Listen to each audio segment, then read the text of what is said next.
Bueno, buenas tardes a todos acá en las Américas. Ya buenas noches a los que nos escuchan o nos van a escuchar en Europa y África. Ya es medianoche en Asia y día, ya es este viernes, día siguiente en Australia y el Pacífico. Así que estamos empezando la videoconferencia 48. Eh, con esta videoconferencia se completan ya 4 años que venimos presentando estos encuentros, que significa que ustedes conozcan la cara, los gestos, las voces de los y las creadores de ideas, de conceptos, investigadores, investigadoras que de distintos centros de todo el mundo están publicando en la revista.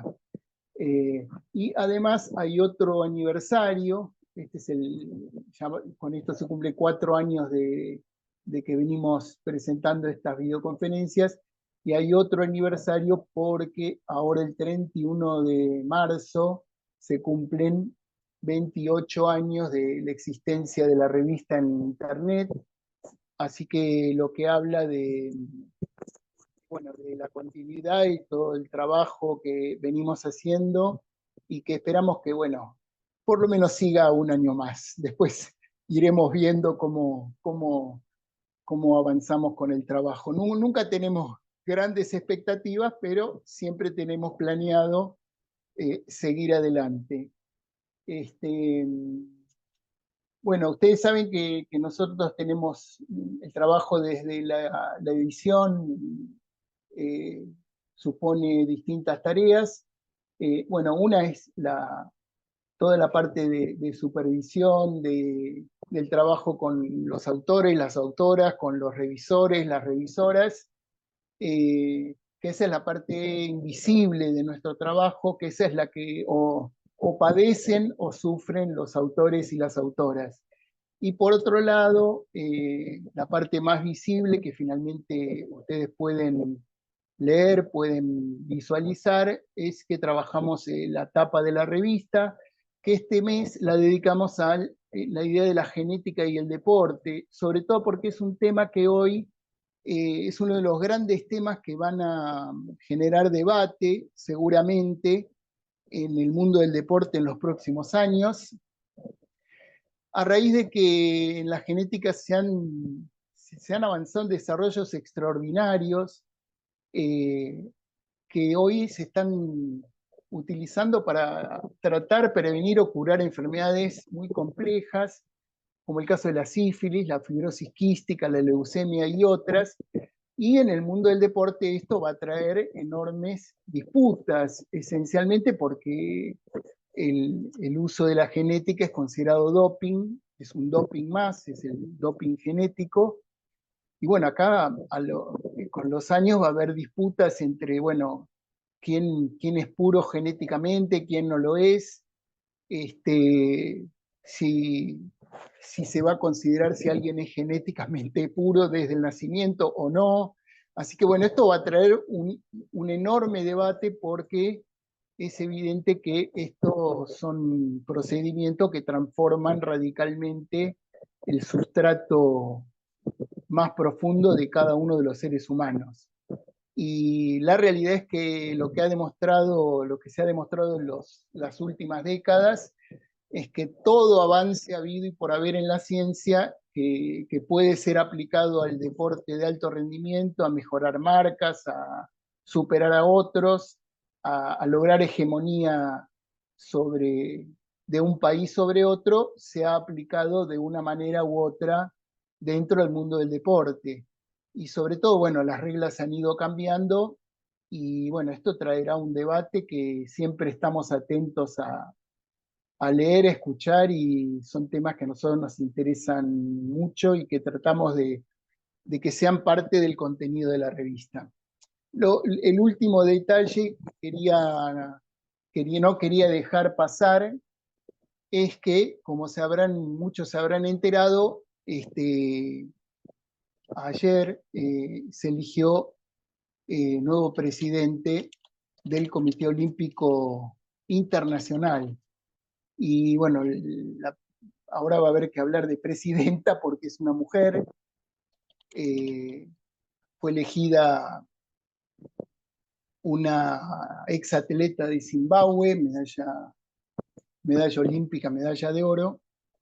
Y bueno, quizás lo más interesante en este recorrido es el 130 años del COI, que no olviden que quien fue su presidente, el barón Pierre de Coubertin, que impulsó el Comité Olímpico, tenía una de sus frases preferidas, era que las mujeres servían para coronar a los ganadores con laurel, con el laurel, o sea, les daba un lugar totalmente secundario, y las mujeres recién empezaron a participar de los Juegos Olímpicos cuando murió Coubertin, o sea, él la verdad que era bastante, evidentemente era bastante, resistía la participación de mujeres en el evento olímpico. Así que acá lo que vemos es un avance notable en el olimpismo. Supongo que esto dará lugar a varios papers, varios trabajos para ver este recorrido histórico.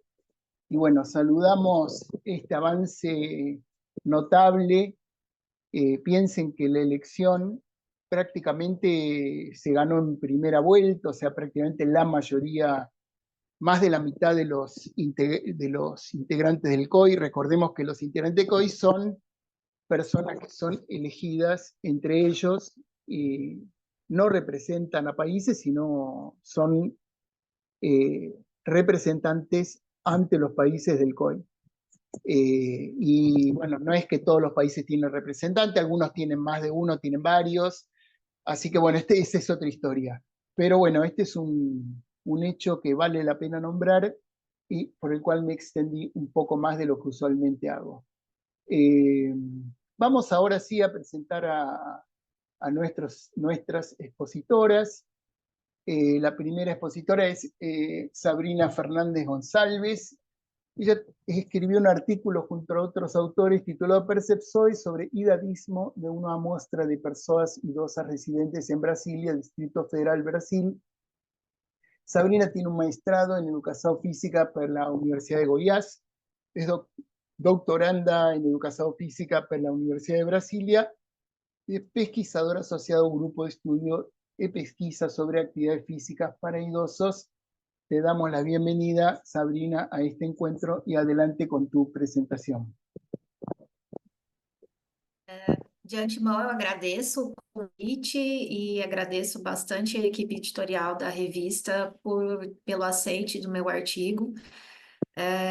Eu pesquiso políticas públicas de atividade física e envelhecimento, né?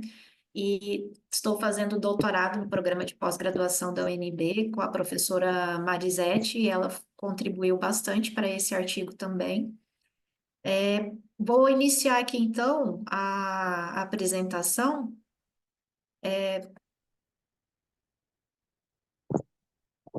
Enviei a solicitação de compartilhamento.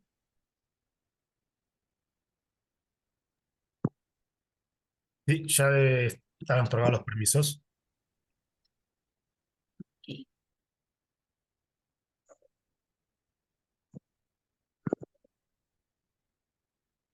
Vocês estão conseguindo ver a minha apresentação? Ahí estamos. Ok. Meu artigo, o professor Túlio disse anteriormente, o nome é Percepções sobre Idadismo de uma Amostra de Pessoas Idosas Residentes em Brasília, Distrito Federal. Foi realizado com o apoio da CAPES e somos 4 autores. Eu, Sabrina Fernandes Gonçalves, Maria da Glória, Sandra Regina e a Marisete, que é a nossa orientadora. Nós pesquisamos, como eu disse anteriormente, políticas públicas de envelhecimento e o termo idadismo, ele é recorrente, né, nas nossas pesquisas, porque é um conceito que foi cunhado em 1969 por Gerard Butler e ele diz respeito à discriminação por idade, né? Que pode levar à exclusão social, limitação de oportunidades e também a piora na qualidade de vida de muitas pessoas idosas. Ele é um conceito, assim como o racismo, o machismo, eles também é um preconceito que está institucionalizado na nossa sociedade. E nós temos 3 tipos de classificação para esse preconceito: o idadismo individual, que é quando parte da própria pessoa, né? Idadismo interpessoal, quando ele acontece com pessoas, né, entre os indivíduos, e idadismo institucional, que é o idadismo que acontece em repartições públicas, privadas, né? E isso pode acarretar problemas para piora também na qualidade de vida das pessoas idosas. Então, o nosso objetivo aqui foi, com esse artigo, identificar o conhecimento sobre o termo idadismo e as experiências de discriminação por idade de pessoas idosas participantes de um programa de exercícios físicos na Faculdade de Educação Física da Universidade de Brasília. Esse programa de exercícios físicos é um programa de extensão, recebe nesses programas de extensão pessoas de várias idades, tem também grupos de pessoas idosas, né, nesse programa de extensão, e nós queríamos saber se essas pessoas conheciam, né, o termo, se elas tinham noção do o que significa esse tipo de preconceito, né, se elas conheciam esse termo como um preconceito. Então, fizemos um questionário online enviamos por e-mail, e a participação poderia ser somente de pessoas idosas, né? Aqui no nosso país são pessoas com idade acima de 60 anos. Ele era composto de 3 questões. A pessoa deveria dizer qual era a sua idade, qual é o conhecimento sobre o termo de idadismo, e com uma questão aberta, né, para que as pessoas fizessem um relato pessoal, né, sobre algum tipo de preconceito que elas poderiam ter vivido no seu dia a dia com relação à sua idade. Nós fizemos a análise dos dados por uma estatística descritiva e a interpretação desses resultados foi à luz da literatura vigente. Na questão em que nós perguntamos para as pessoas qual era o conceito de idadismo, se elas tinham noção do que era, nós colocamos aqui como opções, né, o preconceito de idade, preconceito com pessoas idosas, ageísmo é o termo utilizado em inglês, ou se elas não saberiam definir, ou se elas nunca tinham ouvido falar, né? Então, aqui a gente pode perceber que a maioria das pessoas, elas tinham noção, né, do que o idadismo a definição dele é o preconceito de idade, preconceito com pessoas idosas, e que o termo usado em inglês é ageísmo, ou ageism, né? Apesar de que nós tivemos pessoas que souberam, a maioria, né, souberam definir, né, o que é o idadismo, muitos não souberam definir também, né? Então, cerca aí de 20 a 25%, né, em média, não souberam definir o que era o idadismo. E entre essas pessoas que não souberam definir, nós tivemos alguns relatos de pessoas que não conseguiam compreender que algumas situações que elas passavam no dia a dia, elas estavam ligadas a esse preconceito por idade, né? Então, isso daí já é um indício muito forte de que o idadismo, assim como, por exemplo, o racismo, está institucionalizado na nossa sociedade e as pessoas passaram a normalizar em certos aspectos, né? Em certas atitudes cotidianas, atitudes de preconceito de idade como algo normal, né? Nós temos alguns relatos no nosso artigo que as pessoas explicitam o que aconteceu com elas, né? Nos seus, em suas atividades de vida diária. Tem muitos relatos de idadismo em situações institucionais, né? Então, aqui eu tenho 2 relatos interessantes. uma participante diz: não sei se é preconceito ou intolerância. Muitas vezes no comércio interrompem meu atendimento para atender pessoas, geralmente mais jovens, que chegam depois de mim. Os mais jovens com cara feia quando buscam atendimento prioritário, impaciência no trânsito, porque dirijo respeitando os limites de velocidade. Então, a gente percebe em muitas dessas falas o idadismo institucionalizado. Também há o idadismo com relação a atitudes paternalistas, né? Que as pessoas idosas elas sofrem muito com, principalmente as que estão institucionalizadas, com a infantilização, né? E como se elas não tivessem capacidade física ou mental para decidir sobre suas próprias vidas, né?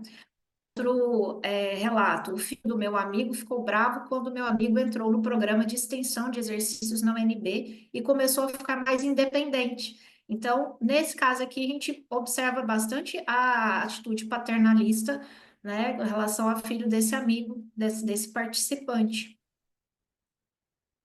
Como conclusão, nós chegamos à conclusão de que os resultados eles reforçam a necessidade de ações concretas para mitigar esse preconceito, principalmente ações de educacionais, ações de a mídia com o poder público para ensinar as pessoas que esse tipo de preconceito ele existe, porque ele pode impactar a autoestima, também qualidade de vida e saúde mental, né, das pessoas idosas.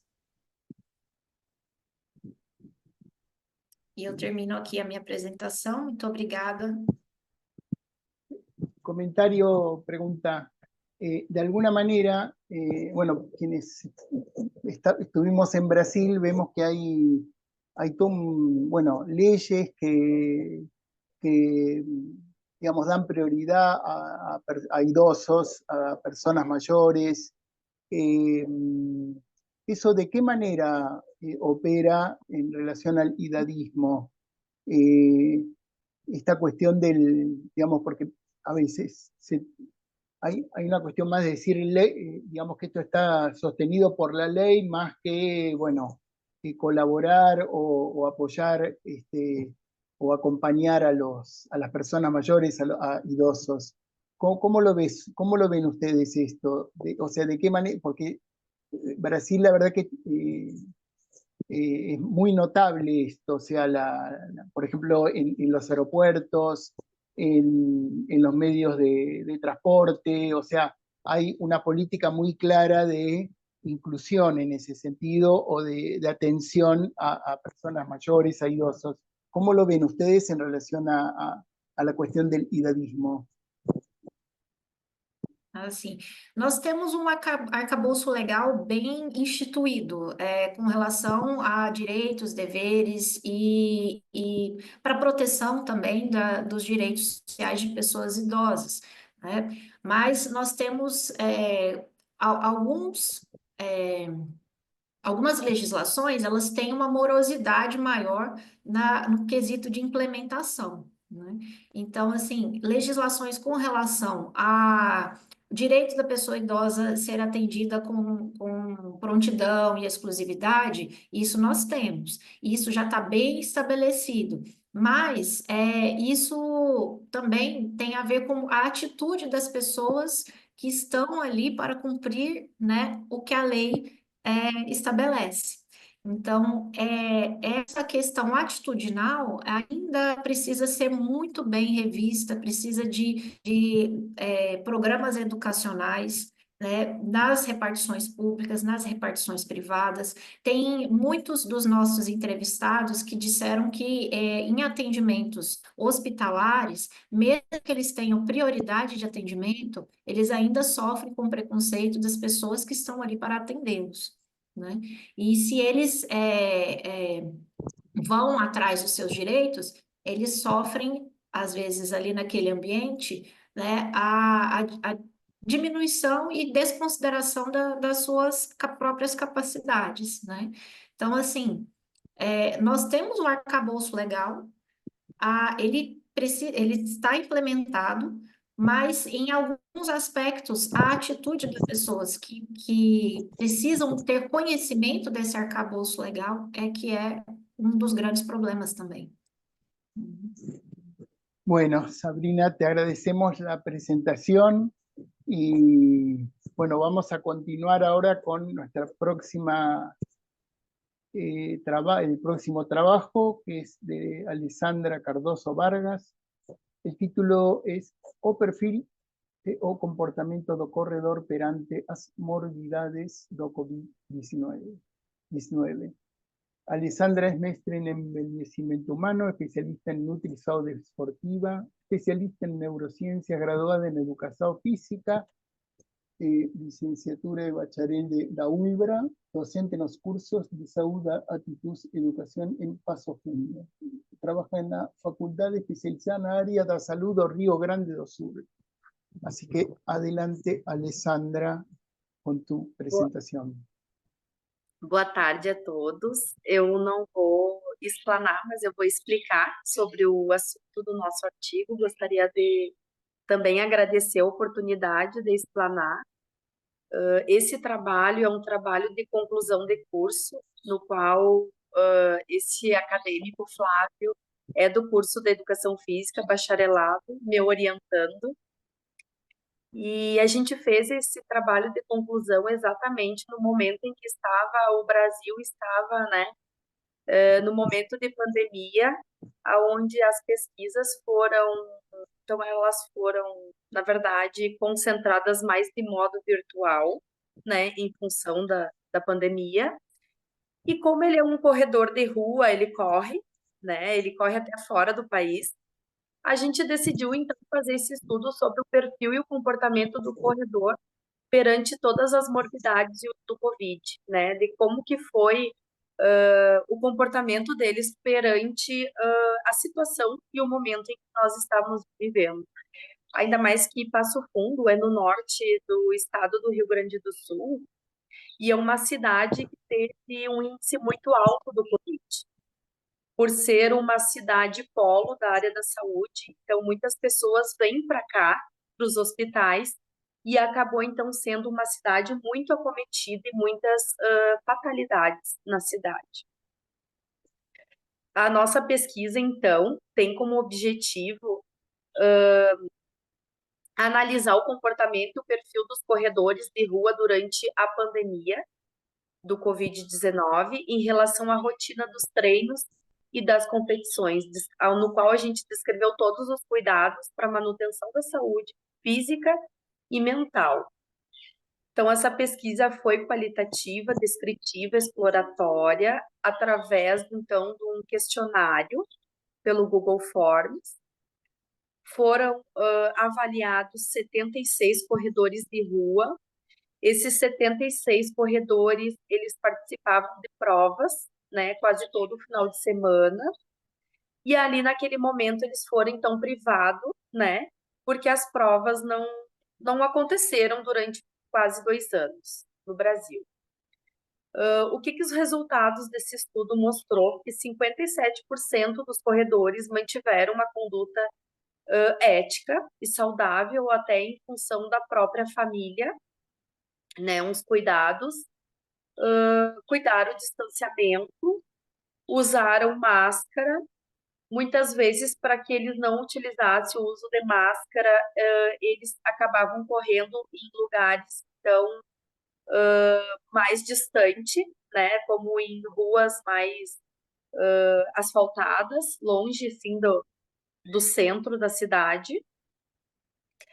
A maioria se mostrou preocupado com a saúde, mantendo essas rotinas de treino, visto que a maioria relatou ter uma orientação com um profissional de educação física. Então, eles entendiam os benefícios da atividade física neste momento da pandemia. 23% desses atletas contraíram, né, o Covid, porém, os efeitos foi bem menos grave do que aqueles que não praticam exercício físico. E alguns dados ali mostrou que também os familiares desses corredores de rua a maioria que teve, né, o Covid não demonstrou grandes acometimentos com a saúde física nem mental, foram mais leves. E então, né, para concluir esse nosso estudo, vou ler agora mais ou menos a conclusão do que a gente chegou, né? Que o Covid, então, preocupou bastante, né, o Brasil, em função de que não só o Covid, mas o acometimento com as doenças crônicas, que muita gente veio a óbito em função não só do Covid, mas de outras doenças, né, que ele acometia junto. E o estudo mostrou que a prática regular dos exercícios aeróbicos aumentou o quê? A capacidade cardiorrespiratória dos praticantes, o sistema pulmonar mostrou que como o Covid ataca mais o sistema, né, respiratório, mostrou o fortalecimento do cardio. Também mostrou que as pessoas que contraíram o vírus, então, tiveram uma recuperação mais rápida, com menos sequelas. E nós finalizamos colocando que não foi a única pandemia, já teve outras, né? E também não será a última. Então, a gente tem que estar preparado. E aqui os corredores mostraram que, para que estejam preparados, precisam estar praticando o exercício físico de forma correta, ética, com segurança, para que tenha uma manutenção da saúde e um cuidado com a saúde no geral, para que tenha uma melhor qualidade de vida, mesmo em tempos de pandemia. E era isso, o meu estudo foi um tema assim que gerou um pouco de polêmica no início, até entre os corredores, né? Alguns até estavam meio naquele momento revidando os órgãos públicos, porque que o exercício físico, as academias estavam fechadas, né? E o profissional de fisioterapia estava atuando no mercado profissional, sendo que a educação física também é prevenção, né?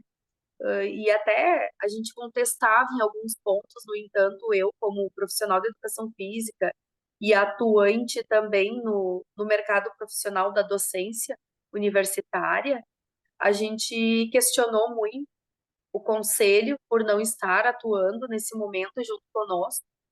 E aí, então, a união de todos os profissionais fez com que em 2, 3 meses nós, então, pudéssemos atuar novamente, as academias retornando, né, a trabalhar na área, e acredito que esse estudo vai contribuir muito, né, já está contribuindo, várias pessoas já estão lendo, estão me dando um feedback muito legal, e agradeço profundamente, porque graças à revista é que a gente conseguiu levar à frente esse estudo, que é de grande validade no mundo da saúde, né, e da educação física também, com certeza. Muito obrigada. Bueno, yo creo que ahí hay dos cuestiones muy fuertes de tu relato, ¿no? de tu presentación. Bueno, una es esta afirmación de, bueno, que es evidente que la actividad física actúa como un elemento inmune, digamos, que frente a las enfermedades, digamos, por un lado controla, pero también ayuda a que no sea tan intensa, a una mejor recuperación. Y bueno, y el otro gran tema, y creo que se seguirá debatiendo, esta cuestión de si había que abrir los gimnasios o no, si las academias funcionaron en definitiva como lugar de prevención o aumentaron los contagios. Yo creo que todavía ese debate en Brasil se seguirá planteando, pero yo coincido con vos que lo más importante es que esto se plantee y bueno, la gente entienda y conozca este fenómeno, ¿no? Sobre todo que en Brasil hubo en Brasil digo, y en especial en alguna zona, como el caso de Manaus, que hubo situaciones muy particulares, ¿no? De niveles de contagio, digamos, muy por arriba de los que había en otros lugares del mundo, ¿no?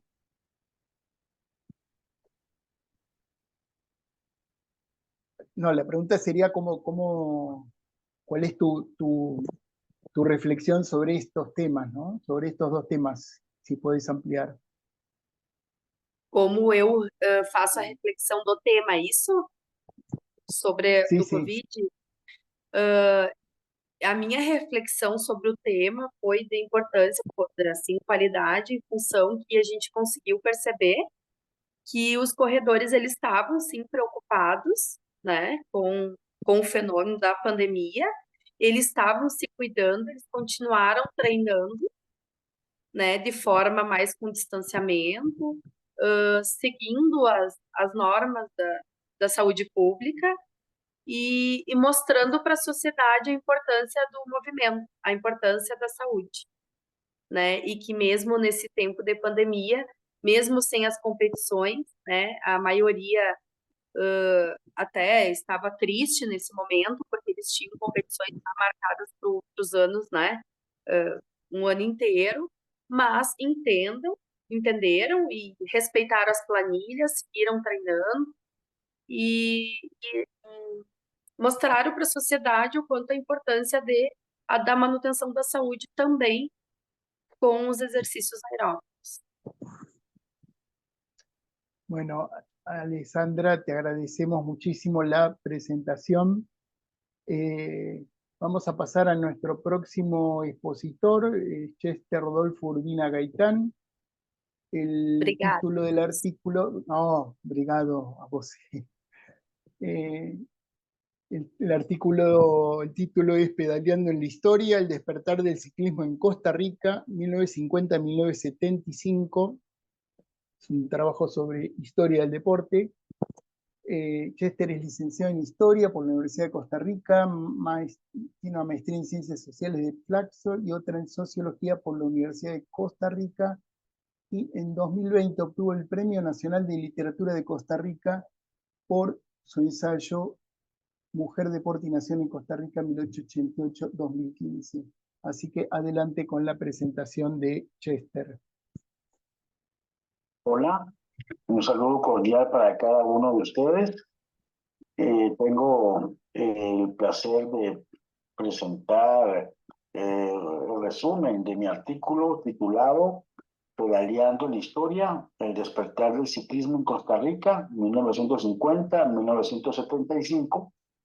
El presente artículo tiene como objetivo estudiar la evolución histórica del ciclismo en Costa Rica desde 1950 hasta 1975, es decir, hasta antes del inicio de los Juegos Deportivos Nacionales en 1976.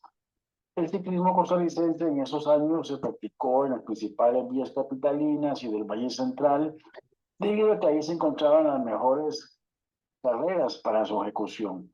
El apoyo estatal a este deporte fue exiguo, según nos relatan varios pedalistas de la época, los cuales tenían que lidiar con su pobreza para poderlo practicar. La poca y pobre participación en competencias internacionales permite afirmar que este deporte tenía un desarrollo incipiente y con poca modernización deportiva. Sobresalieron ciclistas como el veterano Evangelista Chavarría junto a otros pedalistas como José Antonio Cairol, Héctor Macís, Emilio Alcavia, José Luis Sánchez, Saturnino Rostrán, José Manuel Soto y Carlos Alvarado, entre otros. Muchas gracias. Bueno, Chester, te agradecemos el envío de tu audio, por lo menos para todos los interesados en la historia de Costa Rica, de Centroamérica, del ciclismo. Ahí hay un trabajo sumamente interesante para abordar estas temáticas. Vamos a pasar ahora al otro trabajo, que es el del doctor Vidal Palacios Calderón.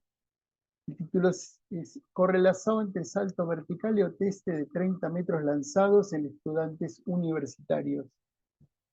Vidal es graduado en Educación Física por el Instituto Central de Cultura Física de Moscú, doctor en Ciencias de la Cultura Física por el Instituto de Cultura Física Manuel Fajardo de La Habana, es técnico nivel 1 de la World Athletics y actualmente trabaja en la Universidad Federal do Paraná en Brasil. Así que adelante, Vidal, con tu presentación. Olá pessoal, eu sou o professor Vidal Palacios Calderon, trabalho aqui no Departamento de Educação Física na Universidade Federal do Paraná, ministro aulas de atletismo, coordeno um projeto de extensão com velocistas e eu sou técnico desse projeto também de extensão. Recentemente eu publiquei um artigo sobre a correlação entre o salto vertical e o teste de 30 metros lançados. Eu quero compartilhar com vocês os principais pontos desse artigo. Os alunos do curso de Educação Física, para além do objetivo principal ser o domínio das habilidades das provas de corridas, saltos e arremessos, nós temos também jogos universitários, estaduais e nacionais, e esses alunos participam desses jogos universitários. Daí a importância do trabalho para encontrar uma relação entre os diferentes marcadores dos testes de salto vertical, testes de 30 metros lançados e a possibilidade de nós selecionarmos determinados alunos para participarem dos treinamentos em atletismo. Nós colocamos como hipótese desse trabalho que existe uma correlação forte entre o salto vertical e o teste de 30 metros lançados. O objetivo principal foi analisar a correlação entre o salto vertical e o teste de 30 metros lançados. O estudo é observacional, analítico, transversal, teve a aprovação do Comitê de Ética daqui da universidade. Os alunos assinaram um termo de consentimento livre e esclarecido. Participaram do estudo 31 estudantes regularmente matriculados no curso de Educação Física daqui da Universidade Federal. Utilizamos avaliações antropométricas.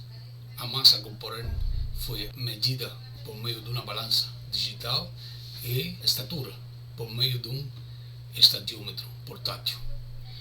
Avaliações físicas foram realizadas por meio do teste de salto vertical, utilizando o tapete de contato, e também teste de 30 metros lançados com o uso de fotocélulas. A análise estatística incluiu aqui o teste de normalidade de Shapiro-Wilk e o coeficiente de correlação de Spearman, já que o teste de 30 metros lançado não apresentou distribuição normal dos dados. O achado principal do estudo foi que existe uma correlação forte, significativa, negativa entre as métricas analisadas do salto vertical, que foram a altura do salto, a potência normalizada pela massa corporal ou potência relativa e o tempo no teste de 30 metros lançados. Concluímos que se nós aumentarmos a altura do salto e a potência relativa, diminui o tempo no teste de 30 metros lançados. Tivemos algumas limitações no estudo, como foi a amostra, apenas 31 estudantes do curso de Educação Física. O tipo de estudo foi um estudo versal. Além disso, muito pouco tempo para o domínio das habilidades dos saltos durante as aulas de atletismo, que foram apenas uma aula prática por semana. Recomendamos para futuros estudos que a amostra seja um pouco maior. Um estudo de tipo longitudinal ajudaria a acompanhar as características neuromusculares desses estudantes. Intervenções para o domínio da técnica do salto vertical podem ser realizadas também, para além de realizarmos alguns trabalhos, estudos relacionados com as características neuromusculares e o domínio nas habilidades práticas dos alunos na prova de corrida, saltos e arremessos. O estudo, do ponto de vista prático, serve para orientar determinados alunos para as diferentes provas de atletismo, principalmente velocidade. Pode ser o estudo útil para os profissionais que trabalham com atletas de atletismo, velocistas e outras modalidades esportivas. Muito obrigado. Bueno, Vidal, te agradecemos el aporte y bueno, vamos a hacer un intercambio, algo más que quieran agregar. Sabrina, Alessandra, adelante, las escuchamos.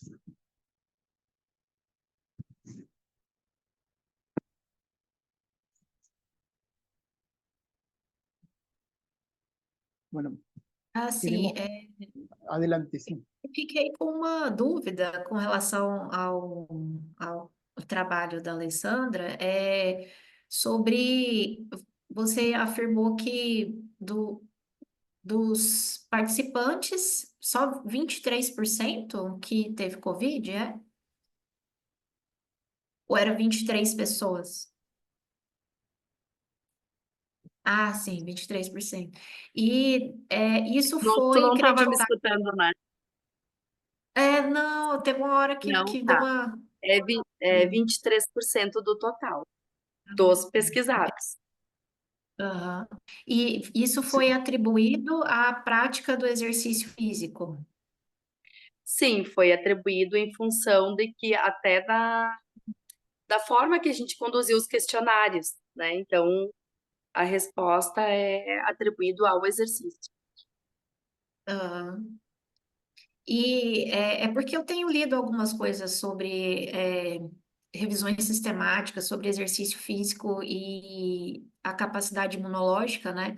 E a capacidade imunológica relacionada ao exercício físico, a única correlação fortemente, que com evidência forte científica, é que o exercício físico em excesso ele pode diminuir a capacidade do Sim. sistema imune. Porém, Ainda não. então, porém, esses corredores são todos profissionais. Então, como eles são profissionais, todos eles são suplementados justamente para que não tenham o sistema imunológico afetado. E até Entendi. por causa da própria pandemia. Uhum. Ah, legal. Obrigada. Era De só nada. isso mesmo, professor.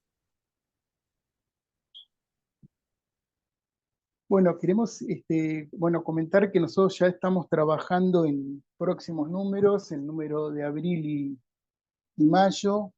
Este es un trabajo permanente de todos los días. Desde ya agradecemos todos los trabajos que están llegando. Nosotros recibimos permanentemente trabajos de autores, tanto de investigaciones, ensayos, revisiones, trabajos de innovación, trabajos de estudios de casos.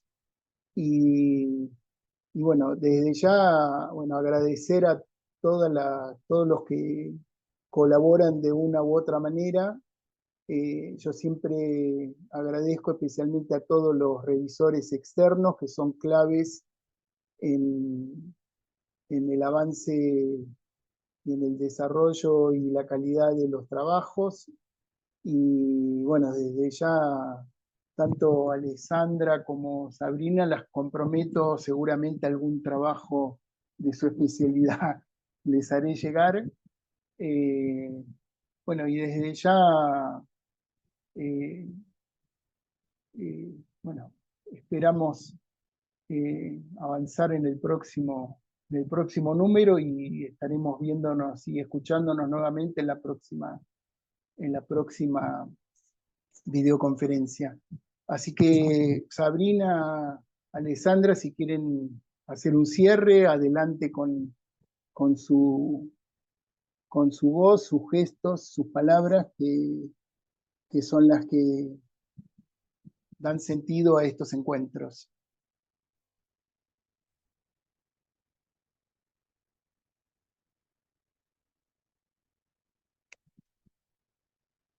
Sabrina, si quieres hacer un cierre.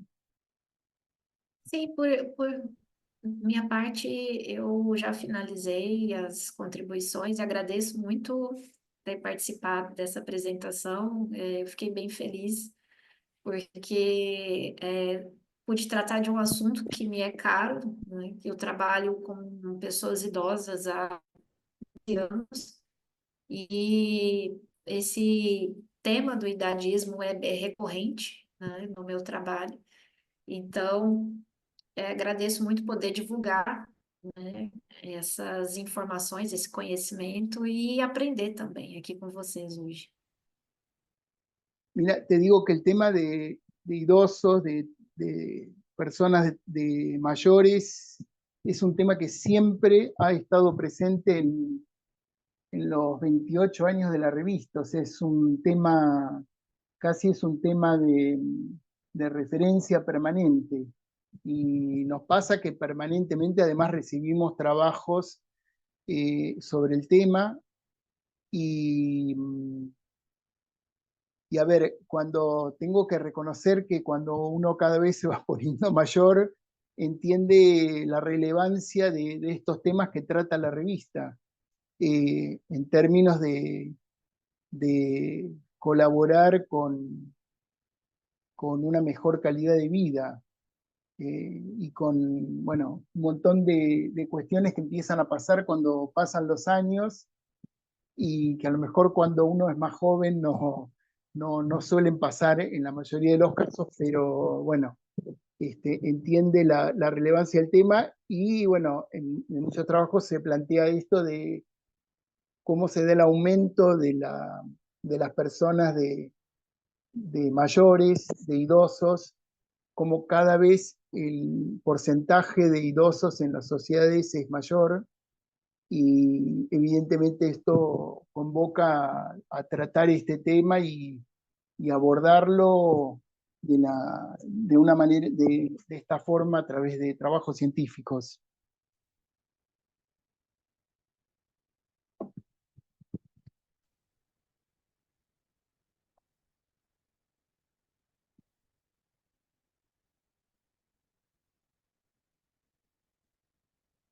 Bueno, Alessandra, si querés hacer tu cierre y te Eu escuchamos. quero também agradecer a oportunidade. Já faz alguns anos que eu escrevo para a revista com acadêmicos e vou continuar. Ajudo também no processo de avaliação de alguns artigos, que eu acho muito importante, porque a gente, além de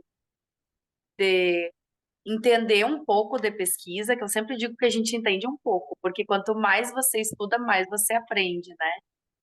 A gente aprende muito na questão da avaliação. Muito, muito, muito. Então, a gente não só aprende, como ensina a todo momento. Então, eu gostaria de agradecer mesmo, de coração, a oportunidade de estar aqui e a oportunidade também de fazer parte, né, como avaliadora da revista. Muito obrigada. ¿No? Y sobre todo, es muy interesante esta suerte de diálogos, intercambios que produce las evaluaciones, o sea, cómo uno ve, o sea, a mí me toca ver cómo el artículo llega de una manera a la revista y probablemente lo que se publique en muchos casos se ve claramente la influencia de los evaluadores, o sea, de toda esa influencia, todos esos comentarios, ver el detalle, estimular a los autores a que vean cuestiones que a veces dejan de lado,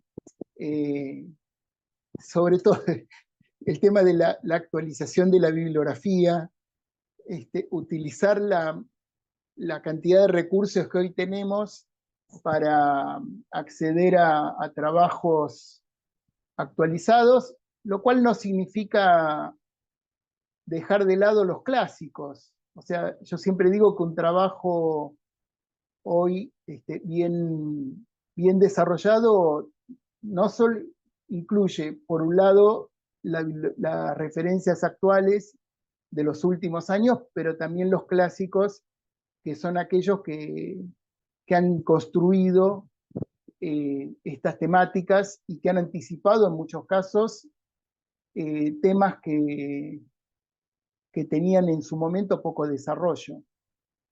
Así que, bueno, es muy bueno que valores ese trabajo. Nosotros lo valoramos muchísimo. Para nosotros es una cuestión clave a la que dedicamos muchísimo tiempo, muchísima energía y sobre todo tratamos de que los autores lo vean como un momento pedagógico, un momento de aprendizaje y no como un momento de que lo vivan que le rechazan o que lo censuran o que les dicen que hace las cosas mal. No se trata de eso, sino de un un espacio de aprendizaje y de intercambio necesario y valioso.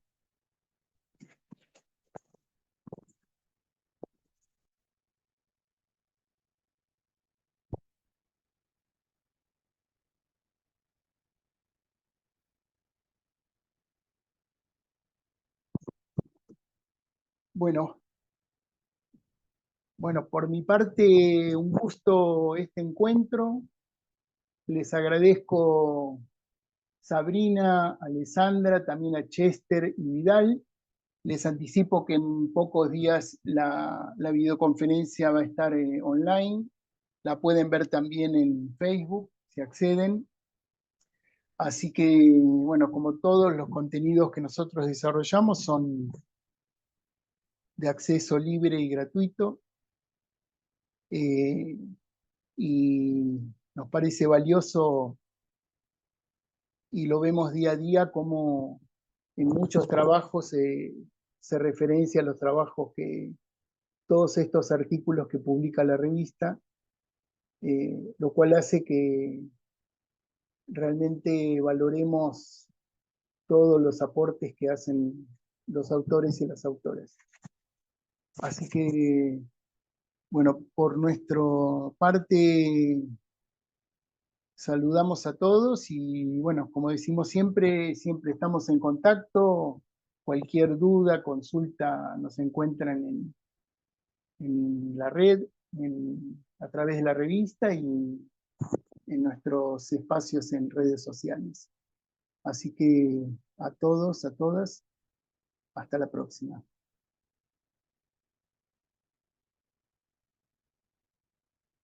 Até. Boa tarde a todos.